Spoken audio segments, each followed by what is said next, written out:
Hello friends, எல்லோரும் எப்படி இருக்கீங்க? இன்றைக்கி நம்ம வீடியோவில் 3 பொருளை வச்சு நல்லா டேஸ்டியாக கிறிஸ்பியாக இருக்கிற மாதிரி ஒரு ஸ்நாக் தான் செய்ய போகிறோம். இந்த ஸ்நாக்கை செஞ்சு வச்சுக்கிட்டிங்கன்னா போதும், 10 நாள் ஆனாலும் நமத்து போகாமல் நல்லா கிறிஸ்பியாகவே இருக்கும். வாங்க மொறுன்னு சூப்பரான ஒரு ஸ்நாக் எப்படி செய்கிறதுன்னு பார்க்கலாம். 1 கப் அரிசி மாவு எடுத்திருக்கேன். மாவை முதல்ல சலிச்சு சேர்த்துக்கலாம்.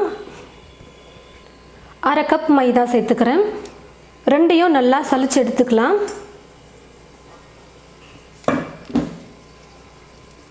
1/4 கப் ரவை சேர்த்துக்கிறேன். வறுத்த ரவை, வறுக்காத ரவை, நீங்கள் எந்த ரவை வேணால் சேர்த்துக்கலாம். நான் வாங்கினதே பார்த்தீங்கன்னா கடையிலேயே வறுத்த ரவையாக தான் கொடுத்துட்டாங்க. அதனால் இப்போ நான் வறுத்த ரவையை சேர்த்துக்கிறேன். நல்லா நைஸாக பொடியாக இருக்கிற மாதிரி இருக்கிற ரவையை எடுத்துக்கோங்க. 1/4 ஸ்பூன் அளவுக்கு மஞ்சள் தூள் சேர்த்துக்கிறேன். காரத்துக்கு ஏற்றது போல் மிளகாய்த்தூள் நீங்கள் சேர்த்துக்கோங்க. நான் இப்போது 1/2 ஸ்பூன் வெறும் மிளகாய்த்தூள் சேர்த்துக்க போகிறேன். உப்பு தேவையான அளவுக்கு சேர்த்துக்கிறேன். 1 ஸ்பூன் வெள்ளை எள்ளு எடுத்துருக்கேன், அதையும் சேர்த்துக்கிறேன். எள்ளு இல்லைனா பரவாயில்ல, ஸ்கிப் பண்ணிக்கலாம். ஆனால் எள்ளு சேர்த்து செய்யும்போது இன்னும் நல்லா சூப்பராக இருக்கும். ஓமம் 1 சிட்டிகை அளவுக்கு எடுத்து நல்லா இப்படி கையில் நுணுக்கிட்டு சேர்த்துக்கிறேன். எள்ளு, ஓமம் இதெல்லாம் சேர்த்து செய்யும் போது டேஸ்ட் சூப்பராக இருக்கும், நல்லா மணமாகவும் இருக்கும். ஒரு வேளை இல்லைன்னா நீங்கள் ஸ்கிப் பண்ணிவிட்டு சீரகம் கூட சேர்த்துக்கோங்க. கொஞ்சமாக பெருங்காயத்தூள் 1 சிட்டிகை, இது எல்லாத்தையும் சேர்த்து நல்லா மிக்ஸ் பண்ணி விட்டுக்கிறேன்.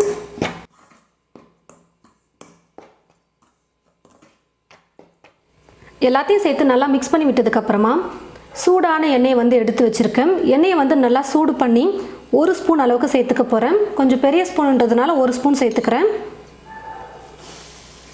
எண்ணெயை சேர்த்து லைட்டாக மிக்ஸ் பண்ணி விட்டுட்டு கொஞ்சம் கொஞ்சமாக தண்ணி சேர்த்து மிக்ஸ் பண்ணிக்கலாம். இது கூட நீங்கள் கருவேப்பிலை கூட சேர்த்துக்கலாம். நல்லா பொடியாக கருவேப்பிலை கட் பண்ணிவிட்டு சேர்த்துக்கலாம்.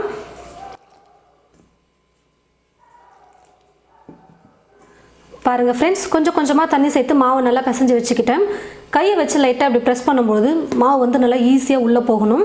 நம்ம ரவையை சேர்த்துருக்கிறதுனால ஒரு 5 நிமிஷம் நம்ம மாவு பிசைஞ்சு வச்சுட்டு அப்படியே ஊற விட்டுக்கலாம். அப்போ சேர்த்துருக்கிற ரவை கொஞ்சம் ஊறி மாவு கொஞ்சம் கெட்டியாகும். ரொம்ப கெட்டியாக மாவு பிசைஞ்சிட்டோம்னா ரவை ஊற ஊற கொஞ்சம் கல் மாதிரி ஆகிடும் மாவு. அதனால் பாருங்கள், கொஞ்சம் லைட்டாக கையை வச்சு ப்ரெஸ் பண்ணும்பொழுது இப்படி நல்லா ஈஸியாக உள்ளே போகணும். இந்த பதத்துக்கு மிக்ஸ் பண்ணிங்கன்னா கரெக்டாக இருக்கும். நம்ம கையில் மாவை எடுத்து இந்த மாதிரி உருளையாக உருட்டி இப்படி ஜாயின் பண்ணும்பொழுது எந்த விரிசலும் வராமல் இருக்கணும். அந்த அளவுக்கு மாவு இருக்கணும். நீங்கள் ரொம்ப கெட்டியாக மிக்ஸ் பண்ணிட்டீங்கன்னா விரிசல் விட ஆரம்பிச்சிடும். ரொம்ப இலக்கமாக மிக்ஸ் பண்ணிட்டீங்கனாலும் எண்ணெய் அதிகமாக குடிச்சிரும். அதனால் இப்போ நான் சொன்ன மாதிரி மிக்ஸ் பண்ணிங்கனாலே கரெக்டாக இருக்கும். 5 நிமிஷம் மாவு நல்லா ஊறட்டும். மாவை மிக்ஸ் பண்ணி 5 நிமிஷம் ஆயிடுச்சு. கொஞ்சம் மாவு கொஞ்சம் கெட்டியாக இருக்கும் பாருங்கள். ரவை கொஞ்சம் நல்லா ஊறி இருக்கும். கொஞ்சம் கொஞ்சமாக பிசைஞ்சு வச்சுருக்கிற மாவை எடுத்து இந்த மாதிரி கையில் நல்லா அப்படி உருட்டிக்கோங்க.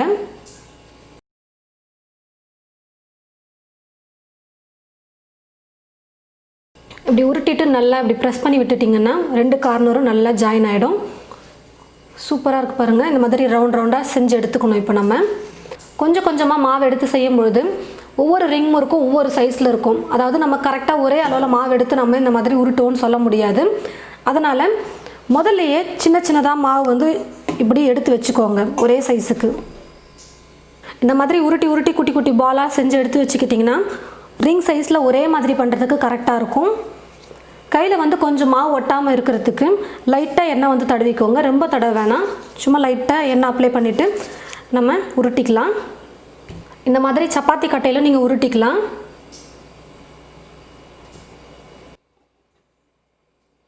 இந்த எட்ஜஸ் நல்லா பிரியாத மாதிரி நல்லா ஒட்டிக்கோங்க.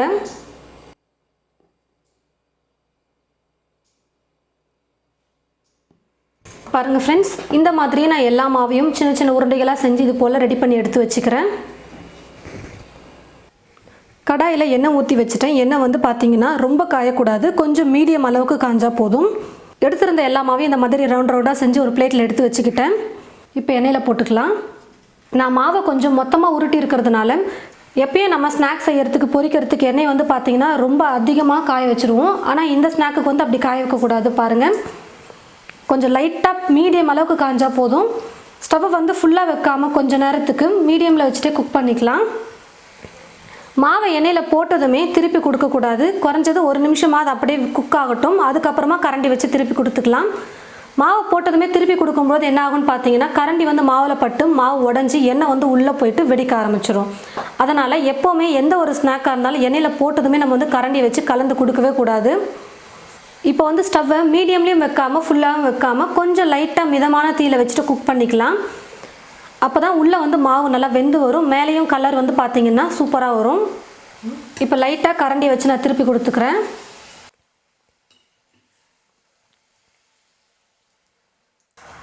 பாருங்க ஃப்ரெண்ட்ஸ், எல்லாம் நல்லா வெந்து மேலேயும் நல்லா கலர் வந்துருச்சு. இப்போ நான் எடுத்துக்கிறேன்.